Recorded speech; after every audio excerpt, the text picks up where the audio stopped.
Hey, I had an incident today with a neighbor, and it really got me thinking about what kind of lesson I could use it for to pass on or just for my own self improvement. And I really struggled with it all afternoon because it seemed like, the situation could have been avoided, but once it happened, what could I have done differently? And we may talk about that some other time, but I want to go back to um, what overall it says about me as a person and my struggles and journey from when I was young, even as young as you are.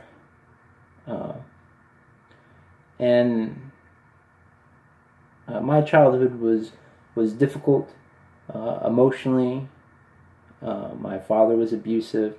My parents divorced very, very, very young. And my father got custody. And my father was abusive toward my mother. Don't ask me how. I think it's almost unheard of nowadays for a man to get custody, but I don't know. So that was very difficult living with him. And until I was 12, I had to endure everything that came with that. And his father treated him like my father treated me. And I was terribly afraid of having children, all my life. Because I don't know how much, what percentage genetics, what percentage um, uh, nature versus nurture, that aggression and that abuse might be accounted for inside of me. And I was terrified of having children. I didn't even consider it an option for the longest time. And so when I was 12, I decided to go live with my mom.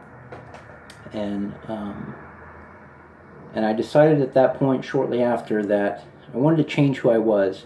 I wasn't happy getting angry. I wasn't happy having violent thoughts. I wasn't happy with just losing control of myself. It didn't matter what someone said or did. If I got angry, I wasn't thinking rationally. And I didn't want to be that person. And uh, that was shortly after I was 12. And, still, what, 26 years later, I have to struggle with that day to day, that sort of inner demon.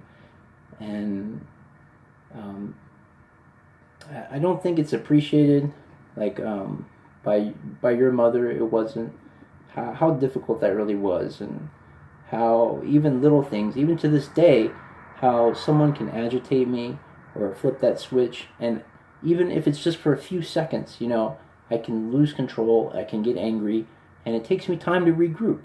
And I'm not proud of that.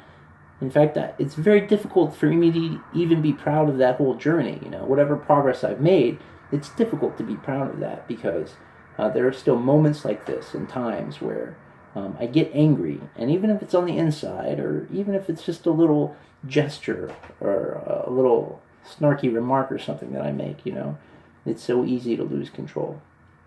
And it happened again today, so I'm not proud of that. But I think it's important as you grow up and you see that your brother, Noah, he has anger issues, and his, I think, come more from a neglect and loss of his father um, than where mine originated from. But I think it still applies. And after I was 12, I started to withdraw from people a lot because people obviously were the trigger, that could make me upset.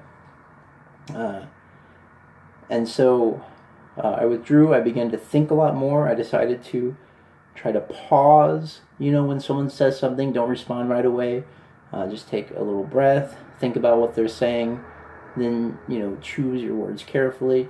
That gives you a little bit of spacing, before that aggression might take over and those thoughts that come with it. And I did some light meditation regularly, and I decided to devote myself more to reading books. And even though I read plenty before then, I sort of doubled down on it. And just to get other people's experience and the wisdom that may be contained throughout history and other people's legacies and what they write down and record. And maybe there were nuggets of information that would help me on my own journey. And after I joined the Navy, I still had that struggle. And ultimately, when I got to the point where they were trying to help me,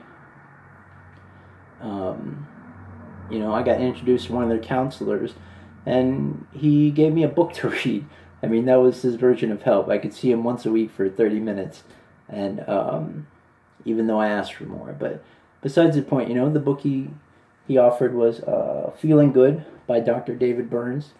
And, it's been over 20-something years, so I don't know what modern cognitive behavioral therapy entails, but at the origin of it, it was basically, that plus medication would be the treatment for these type of anxieties and emotional inability to contain these emotional problems.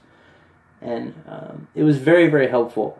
The counselor, not helpful, except for recommending that book.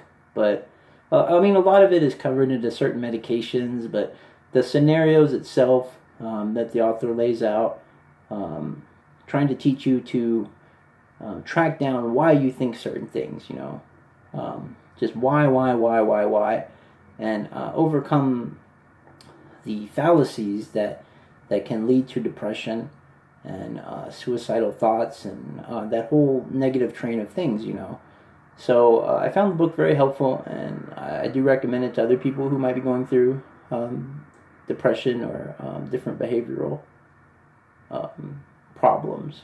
And of course, I'm sure a trained, licensed professional is going to be a lot more helpful than me. But I didn't have that luxury, and I still don't. So self-teaching was important, and I think I did okay with that for what I was given. So that was another important milestone, but it didn't even stop after that. I mean, most of my 20s are this black hole of where it was just a struggle that whole decade, more so than my childhood, because when you're 20, in your 20s you're expected to not only have your personal life and the school, but work and other adult relationships, and it just compounds it. These new experiences offer new problems on the same demon. He comes in a different form then, with the added stress of adulthood and all the stresses that come with it. So it wasn't until my mid-30s, when I really felt like I had advanced enough to even cite progress. So it can take a long time with these type of struggles, and I hope that you can learn from my lessons, and you don't have to go through the similar thing. And if you do, this offers a sort of hopefulness, a sort of answer to some of these problems, and maybe even to your brother. I tried a little bit to show him the things that helped me out, but I don't want to see him go through the lifetime of struggle that I have, and I don't want you to go through that. So hopefully this will be helpful. So I love you, and I hope you're doing okay, and I'll talk to you later. Bye.